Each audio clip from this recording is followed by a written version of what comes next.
Kita mulai saja ya. Assalamualaikum warahmatullahi wabarakatuh.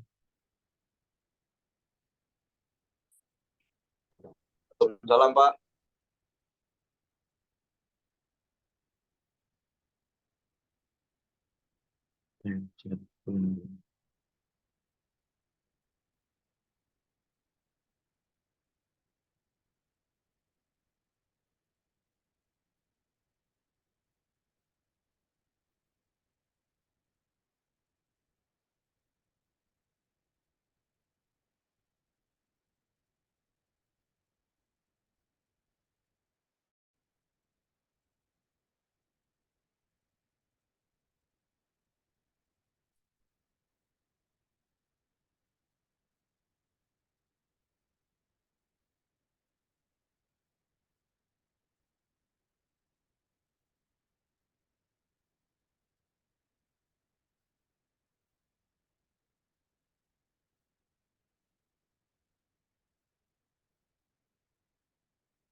Baik, kita memasuki pertemuan hari ini. Untuk pertemuan ke-6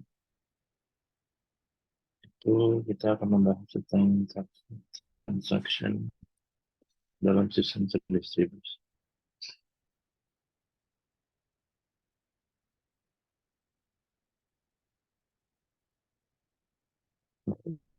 Pertama, proses dalam transaksi distribusi yaitu proses transaksi yang mengakses objek yang dikelola oleh beberapa server.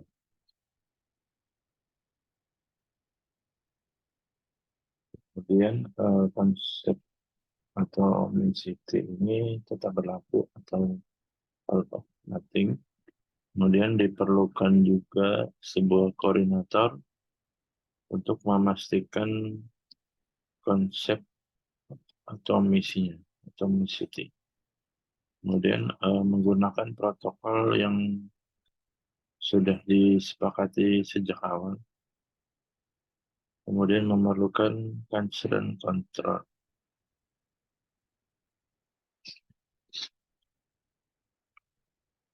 Kemudian dari transaksi flatnya, yaitu sebuah klien yang melakukan request pada lebih dari satu set.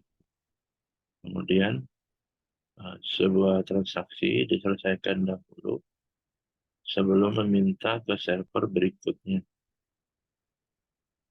Jadi bisa multi server. Jadi ketika klien ini membutuhkan transaksi, contohnya di perbankan, bisa transaksinya setor tunai dan cetak rekening. Kemudian sebuah transaksi juga diselesaikan dahulu sebelum meminta ke server berikutnya. Itu secara sekuensial. Jadi ketika setor rekening dahulu, baru kemudian bisa cetak buku rekeningnya, historinya. Kemudian jika menggunakan konsep booking, jadi sebuah transaksi ini hanya bisa menunggu satu objek.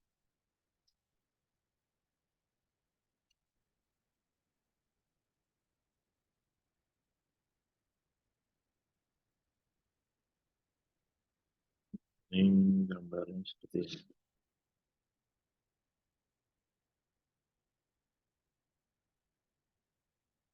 Dan dari jenis transaksinya, jadi top level transaksi ini bisa membuat subtransaksi. Subtransaksi itu pada level yang sama bisa paralel atau concurrent. Kemudian mampu memanfaatkan utilitas prosesor.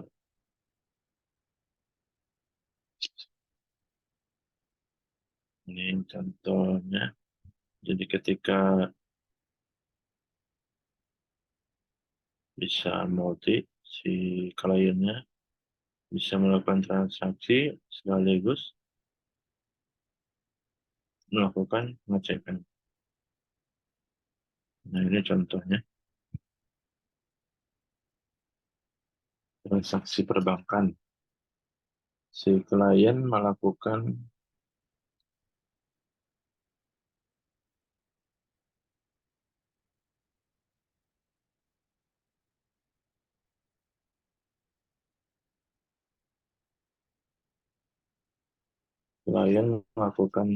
transaksi, kemudian bisa melakukan beberapa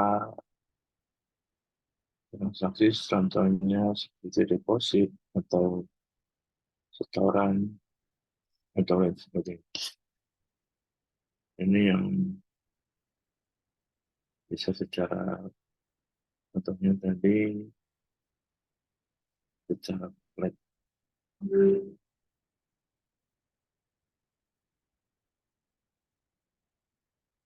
Nah, ini contohnya yang dari nested transaksi. Si klien bisa melakukan beberapa transaksi secara paralel.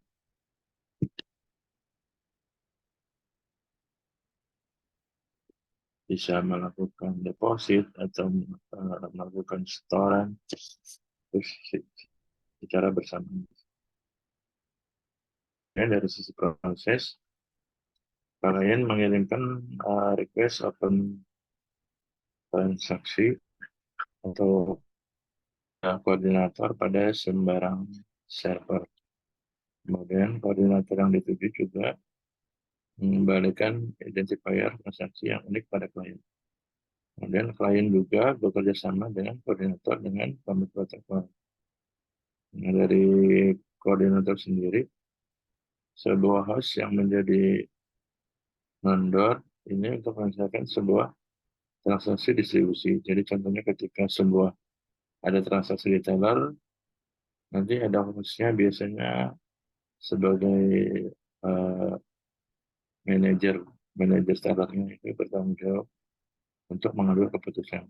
Jadi ketika ada transaksi yang uh, bersifatnya teller ini ragu, itu bisa dikoordinasikan dengan manajer yang bagian teller. Kemudian sama terjadi tadi juga koordinator mencatat daftar referensi dari partisipan dan peserta. Kemudian koordinator juga tahu semua daftar peserta dan vice person. Ini contohnya ketika teller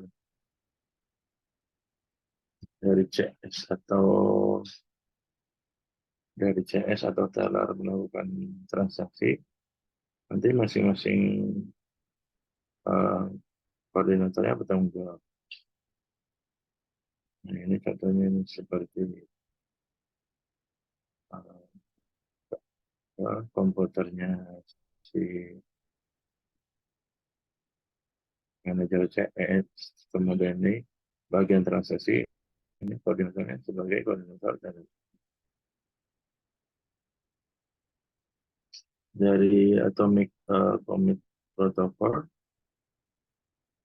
Ini dikembangkan pada tahun 1970-an. Ini bertujuan untuk memastikan bahwa setiap perubahan terjadi pada semua sistem, jadi tidak sama sekali. Kemudian terdapat 3 jenis. Yang pertama yaitu One Pass Commit Protocol, Two Pass Commit Protocol, kemudian Three Pass Commit Protocol. Kemudian berakhir setelah transaksi di commit atau diubah.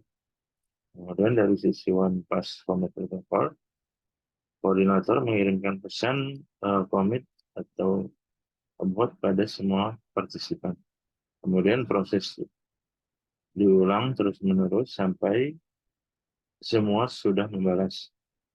Nah, tetapi akan terjadi masalah, jadi tidak mungkin melakukan abort setelah ada permintaan untuk commit. Solusinya itu melakukan tupas commit. Dari tugas komit sendiri, untuk fase yang pertama, koordinator mengirimkan request komit pada setiap partisipan. Kemudian partisipan memilih yes atau no, kemudian mengirim balik pada koordinator. Nah, jika yes, itu maka penyimpanan objek ini akan tersimpan secara permanen. Jika tidak, akan abort atau secara cancel. Untuk fase keduanya, koordinator mengumpulkan hasil voting. Kemudian, jika semua setuju, koordinator memutuskan komit dan mengirimkan dokumen pada semua partisipan. Nah, selain itu, koordinator juga memutuskan abort dan mengirimkan abort pada semua partisipan yang memilih. Kemudian, dari partisipan sendiri memilih yes, itu menunggu do commit atau download dari koordinator. Setelah menerima salah satu dari pesan di atas, jadi partisipan menjalankan perintah sesuai dengan pesanan yang terima. Jadi jika dilakukan perintah commit, maka partisipan mengirimkan pesan F commit pada koordinator sebagai konfirmasi bahwa proses sudah dilaksanakan. Ini gambaran secara proses surprise. Jadi ketika koordinator melakukan prepare, ini menanyakan ke partisipan apakah uh, mau dikonfirmasi atau tidak. Pun sebaliknya. Kemudian dari itu pasti memiliki masalah. Ini susah memastikan partisipan sudah melakukan vote dan mendapatkan hasil yang sama. Kemudian jika proses mengalami kegagalan dalam network partitioning, ini tidak akan didapatkan konsensus karena partisipan yang lain akan saling menunggu atau akan berpikir. Solusinya melakukan free pass commit, yaitu mencoba mengatasi masalah blocking menggunakan asumsi tidak lebih dari kaset file K ini angka yang sudah disetujui. Kemudian koordinator juga memastikan bahwa paling tidak angka yang lain di lokasi lain ini tahu bahwa koordinator akan melakukan. Jadi tidak ada miskomunikasi. Nah, jika si koordinatornya gagal, set yang lain juga akan melakukan election koordinator baru dan melihat status terakhir dan menentukan aksinya, apakah di commit atau di cancel. Kemudian dari pas juga ada masalah. Yang pertama ini sulit diimplementasikan. Kemudian harus memastikan bahwa state harus tetap konsistensi meskipun terdapat perbedaan hasil. Jadi transaksi yang sudah dikomit di satu dengan yang di cancel di uh, tempat lain, ini akibat dari network partition. Kemudian terlalu banyak baik karena dari kelompok yang sudah siap untuk hari ini, silakan di share screen.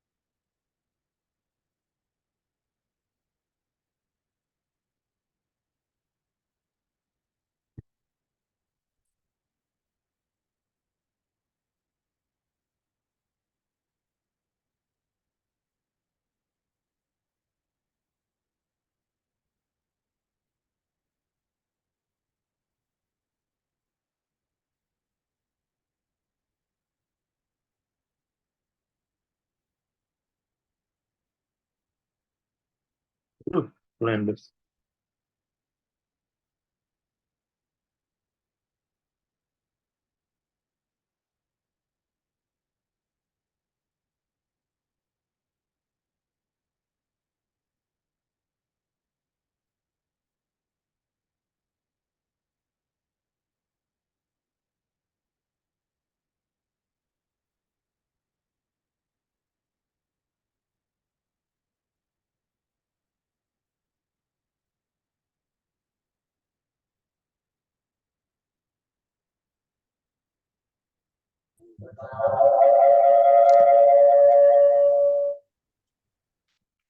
Halo, Assalamualaikum. Suara saya udah kedengar, Pak? Sudah.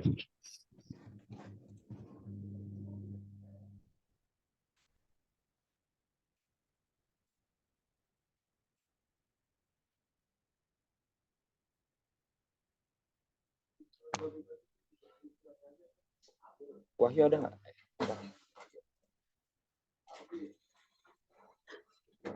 Ya, Assalamualaikum warahmatullahi wabarakatuh. Waalaikumsalam. Kami dari kelompok 6 yang terdiri dari saya, Habakia Sakera, dan juga pemateri kedua yaitu yang juga rekan saya Wahyu Gultom akan mempresentasikan materi yang berkaitan dengan sistem terdistribusi pada pertemuan ke-6 yaitu kontrol konkurensi.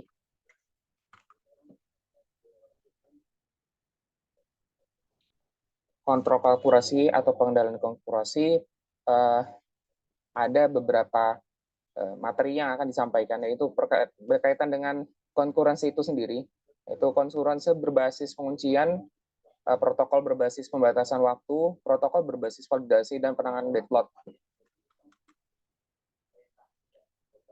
Protokol berbasis penguncian adalah salah satu mekanisme pengendalian akses konkuren terhadap sebuah item data. Item data dapat dikunci dengan dua cara, yaitu eksklusif mode. Item data dapat dibaca, read, dan diubah, write, dengan sama baiknya. Penguncian terhadap data X membutuhkan instruksi log X. Set mode, item data hanya dapat dibaca, read, untuk men-sharekan dapat digunakan perintah log S. Penguncian dibutuhkan untuk mengelola proses konkuren. Transaksi dapat diproses setelah ada jaminan. Sebuah transaksi terkadang membutuhkan jaminan penguncian pada saat mengakses item data supaya tertutup terhadap transaksi yang lain. Beberapa transaksi dapat men-share sebuah item, tetapi jika beberapa transaksi menahan secara eksklusif pada sebuah item, maka tidak ada transaksi lain yang dapat melakukan penguncian pada item tersebut. Jika sebuah penguncian tidak diperoleh, transaksi yang diminta akan dibuat menunggu sampai penguncian yang dilakukan transaksi lain dilepas. Berikut adalah tabel kemungkinan pada penguncian. Contoh penerapan penguncian pada transferan dana dari B ke A, dari B ke A, yaitu adalah sebagai berikut. Yang pertama dari transaksi transaksi B ke A yang pertama, dan kemudian ada transaksi kedua yang akan menampilkan total saldo kedua rekening.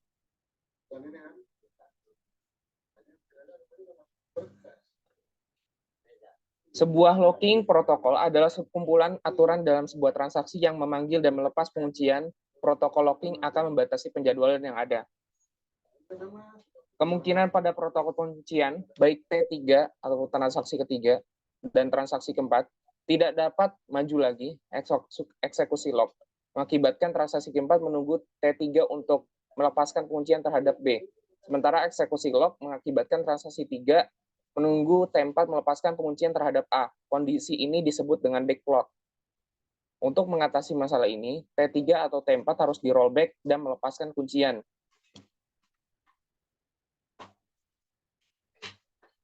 Kemungkinan pada protokol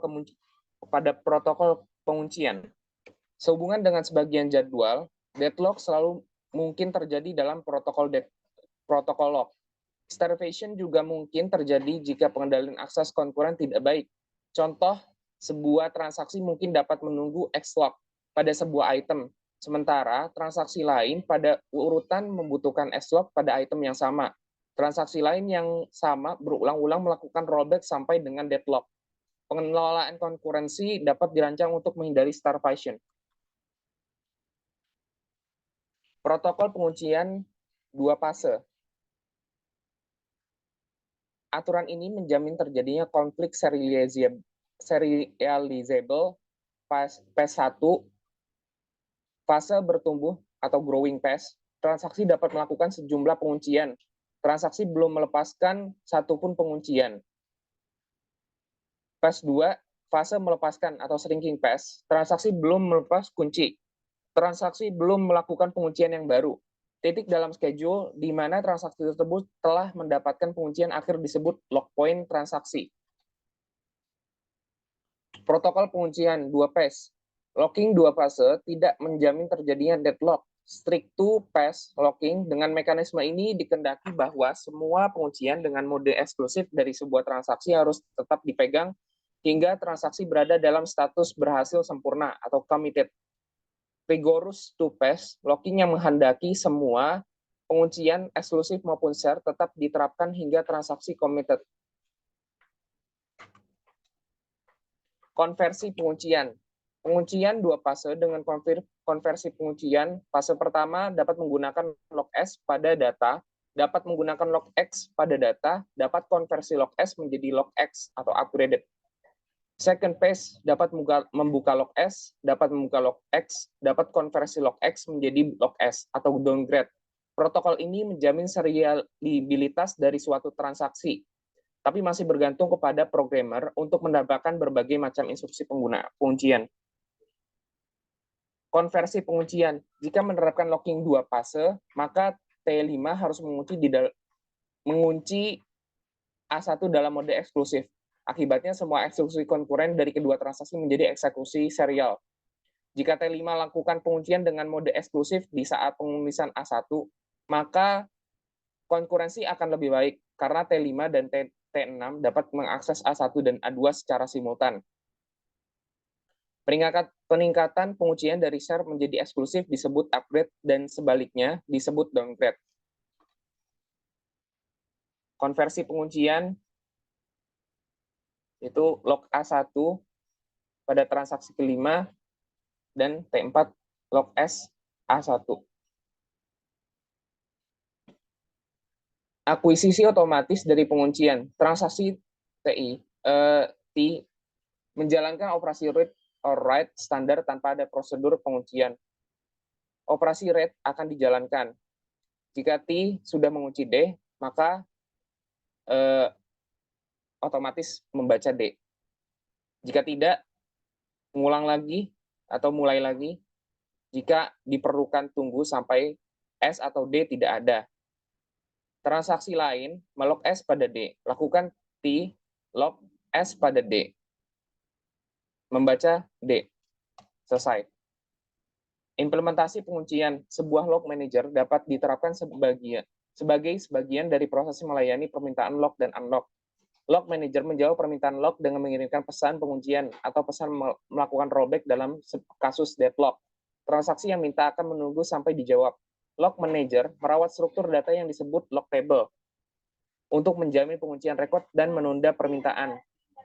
Log table selalu diterapkan sebagai table index yang ada di memori pada nama data yang di-log.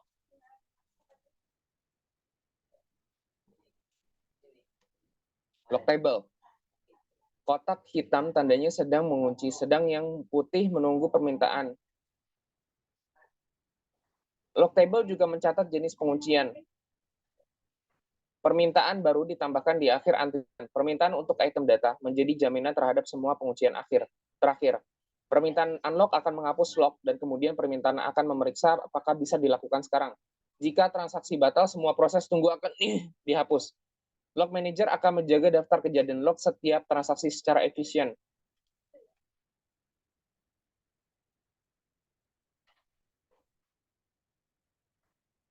Protokol berbasis graph.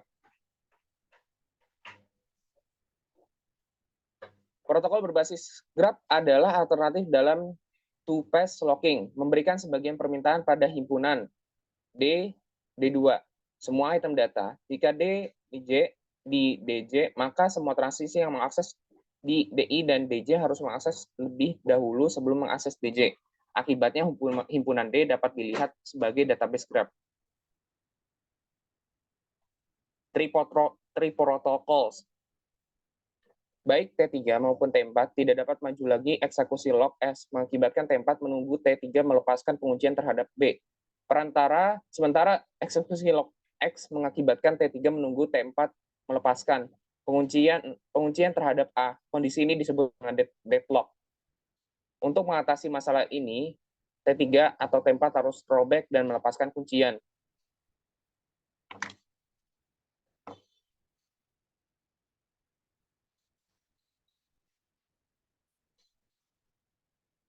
Masuk ke kemungkinan pada protokol penguncian sehubungan dengan sebagian jadwal, baik T3 maupun T4 tidak dapat maju lagi. Eksekusi log atau disebut dengan tadi yang sudah disebutkan tadi, kondisi ini disebut dengan deadlock yang harus di rollback sebelumnya dan melepaskan kuncian.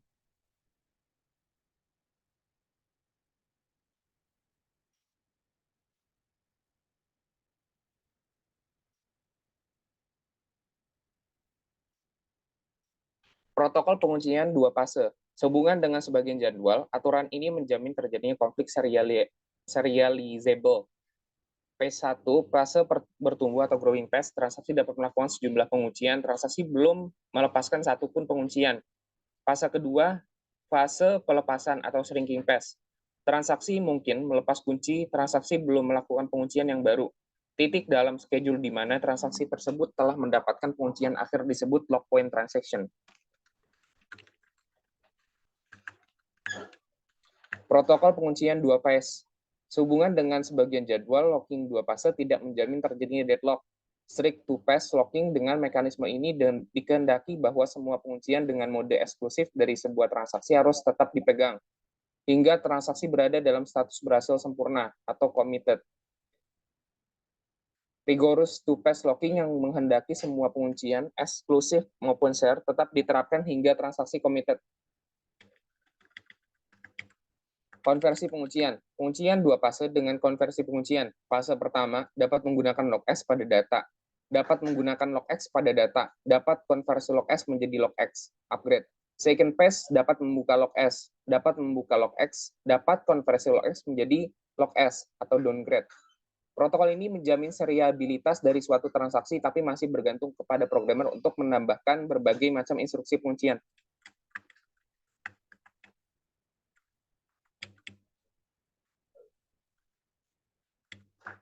Implementasi penguncian, sebuah log manager dapat diterapkan sebagai sebagian dari proses yang melayani permintaan lock dan unlock. Log manager menjawab permintaan lock dengan mengirimkan pesan penguncian atau melakukan rollback dalam kasus deadlock. Transaksi yang minta akan menunggu sampai dijawab. Log manager merawat struktur data yang disebut log table untuk menjamin penguncian record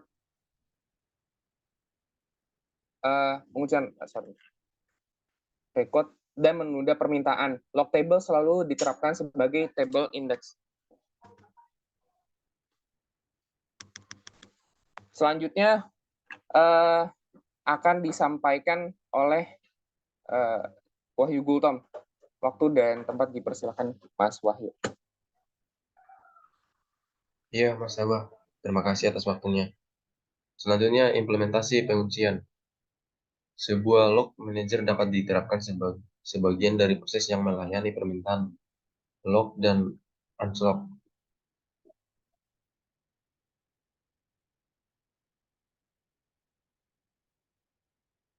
Implementasi penguncian. Kotak hitam tandanya sedang mengunci, sedang yang putih menunggu permintaan. Log table juga mencatat jenis penggunaan penguncian. Permintaan baru ditambahkan di akhir antrian permintaan untuk item data dan menjadi jaminan terhadap semua penguncian terakhir. Permintaan unlock akan menghapus log dan kemudian permintaan akan memeriksa apakah bisa dilakukan sekarang. Jika transaksi batal, semua proses tunggu dihapus. Log manager akan menjaga daftar kejadian log setiap transaksi secara efisien. Selanjutnya protokol berbasis grab. Protokol berbasis grab adalah alternatif dalam two-phase booking, memberikan sebagian permintaan pada himpunan D atau D1 dan 2 sampai DH semua item data. Jika di DJ, maka semua transaksi yang mengakses DI dan DJ harus mengakses DI lebih dahulu sebelum mengakses DJ. Akibatnya, himpunan D dapat dipandang sebagai database Grab. GRI protokol dalam Grab protokol hanya mengizinkan eksklusif look. Pengujian pertama oleh TI mungkin terhadap beberapa item data. Setelah itu sebuah data queue dapat dikunci oleh TI hanya jika parents dari key saat ini dikunci oleh TI. Item data mungkin DI unlock it beberapa kali.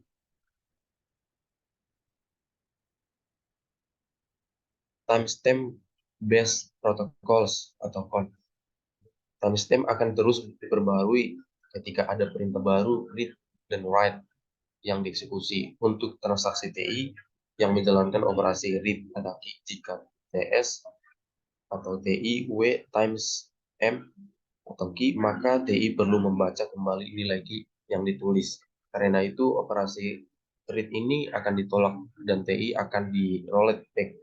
Jika TS atau TI W times M atau key, maka operasi read dieksekusi dan R times M key diisi dengan nilai terbesar di antara R sampai times M atau key dan TS atau TI. Times M base protokol.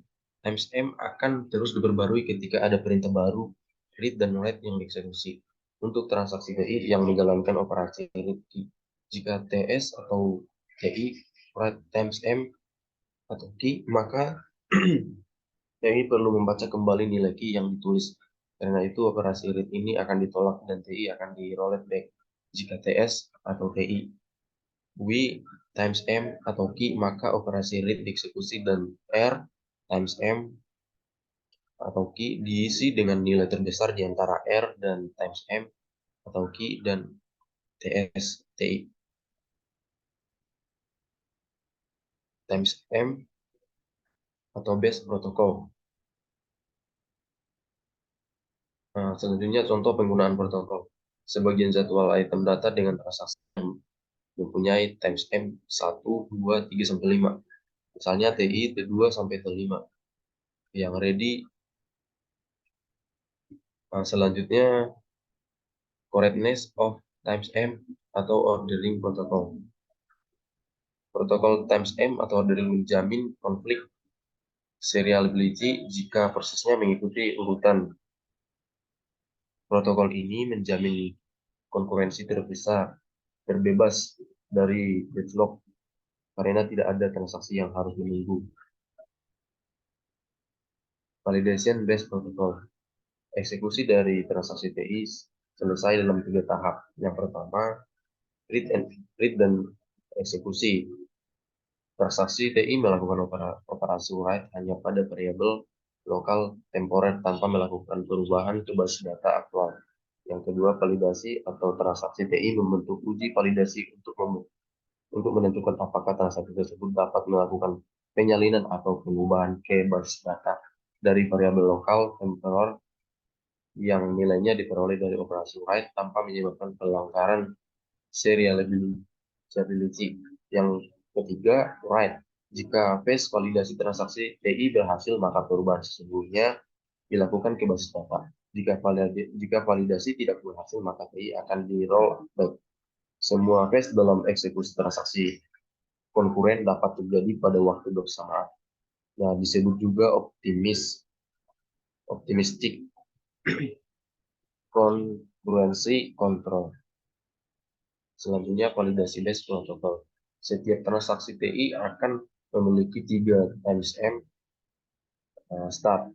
Yang pertama TI, waktu di mana TI memulai eksekusinya, validation. TI, waktu di mana TI selesai melakukan phase pembacaan dan memulai phase validasi.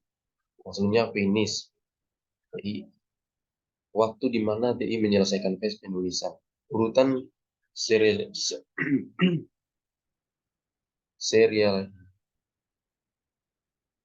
ditentukan dengan teknik pengurutan timestamp dengan menggunakan nilai timestamp validation TI, atau oleh karena itu nilai TS dan TI validation.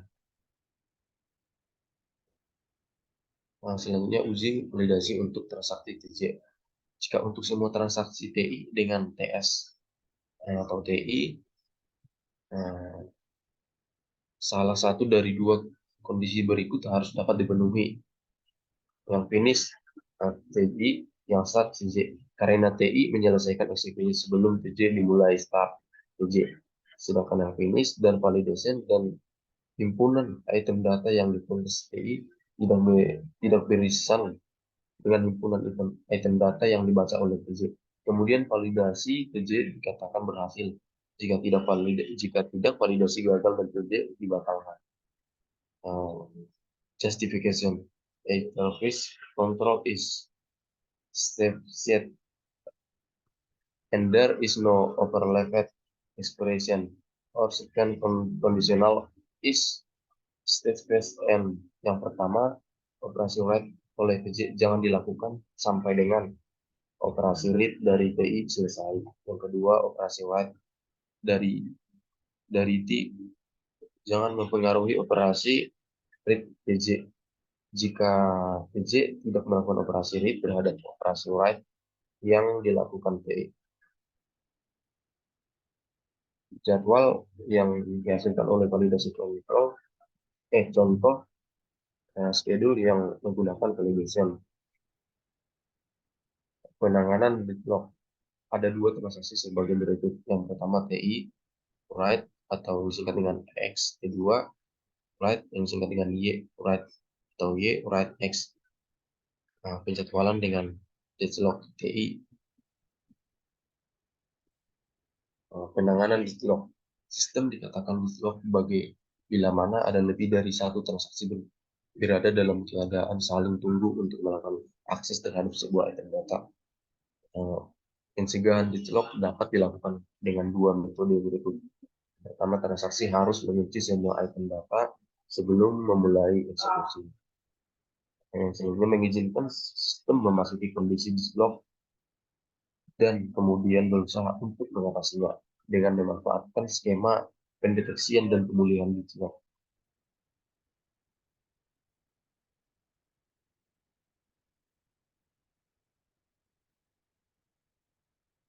Selanjutnya strategi pencegahan deadlock. Dalam kedua skema wait atau di yang won't wait, transaksi yang dilakukan rollback akan memulai dengan timestamp asal yang selalu meningkat. Sehingga suatu saat transaksi yang di rollback akan memiliki nilai timestamp kecil. Oleh karena itu tidak akan di rollback terus-menerus. Selanjutnya skema berbasis timeout. Sebuah transaksi yang membutuhkan pengujian akan menunggu selama batas waktu yang ditentukan. Dengan demikian, di log tidak akan terjadi sederhana dalam penerapannya, tetapi memungkinkan terjadinya starvation. Misalnya, adanya transaksi yang memang lama mengeksekusinya.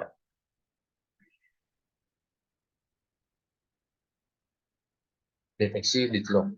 Deadlock dapat dijelaskan dengan graph weight core yang terdiri atas pasangan atau G sama dengan dalam huruf V. V mewakili sekumpulan simpul atau semua transaksi dalam sistem, sedangkan E mewakili sekumpulan busur atau setiap elemen dalam hubungan simpul merupakan pasangan TI dan TJ. Jika TI TJ ada dalam E, maka ada busur berarah dari transaksi TI ke transaksi TJ yang menunjukkan bahwa transaksi TI sedang menunggu transaksi TJ untuk melepaskan penguncian terhadap item data yang dibutuhkan.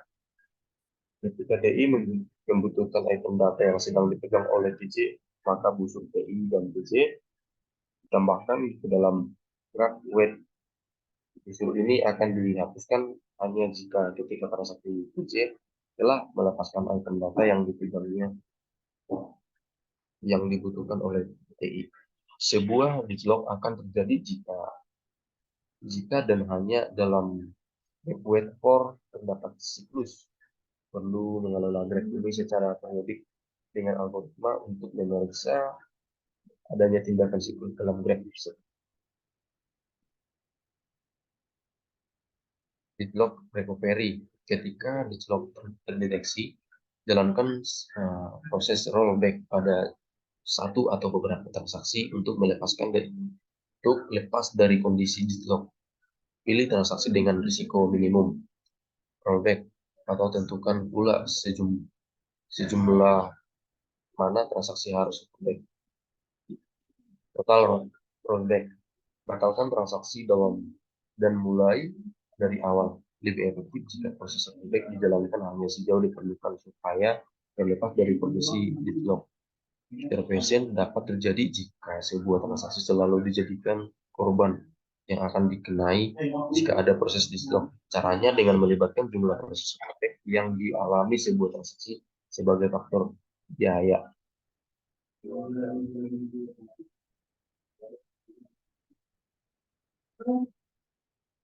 Mungkin sekian presentasi yang dapat kami sampaikan dari kelompok 6. Jika ada teman-teman yang mau bertanya, mungkin bisa disampaikan. Terima kasih.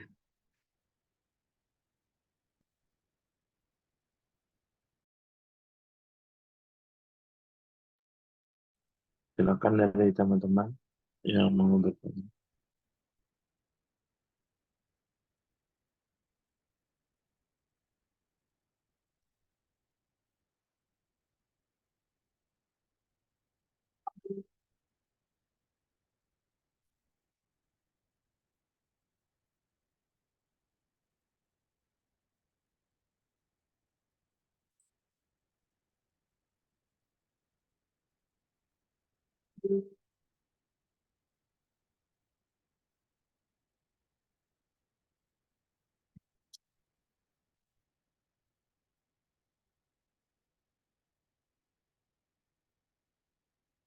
Gimana teman-teman? Apakah ada yang ingin ditanyakan berkaitan dengan materi konkurensi atau penjadwalan dari materi sistem terdistribusi?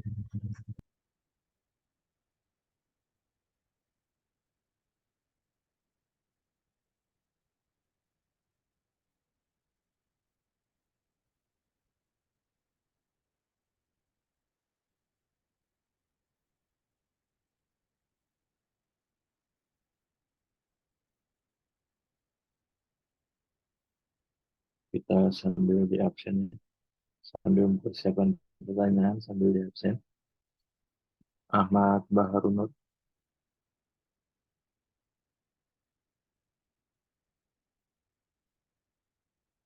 Ada Ahmad Baharunut.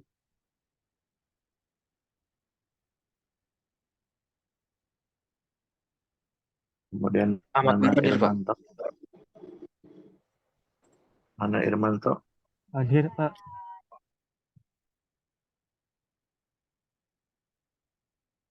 Aditya Duta Ramadan. Erlan Ingkiriwang.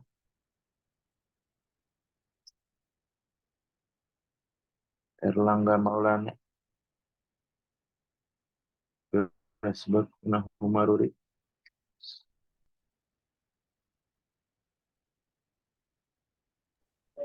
Hadir, Pak. Kartika Widyari. Hadir, Pak. Laude Muhammad Osama. Alhamdulillah. Muhammad Farul. Muhammad Reza Pahlavi.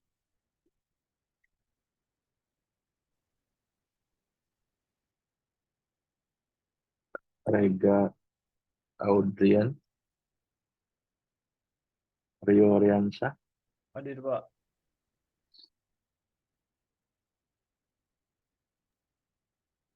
Zulfa Malika.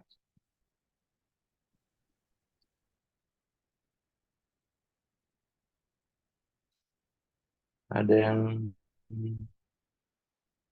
masih perlu ditekan? Saya Pak Wahyu Pak. Ya, silakan.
Sesuai kalender akademik, jadi minggu ini itu minggu terakhir pertemuan akan bertemu lagi setelah Lebaran, itu tanggal 9 Mei 2023.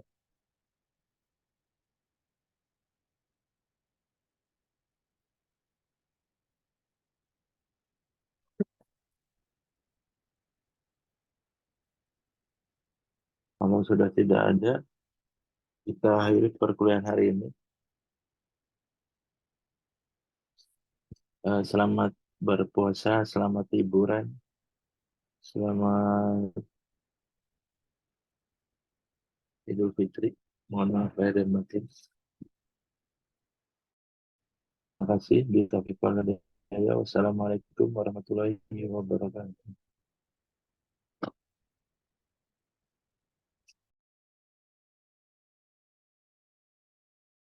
Waalaikumsalam warahmatullahi wabarakatuh. Terima kasih Pak.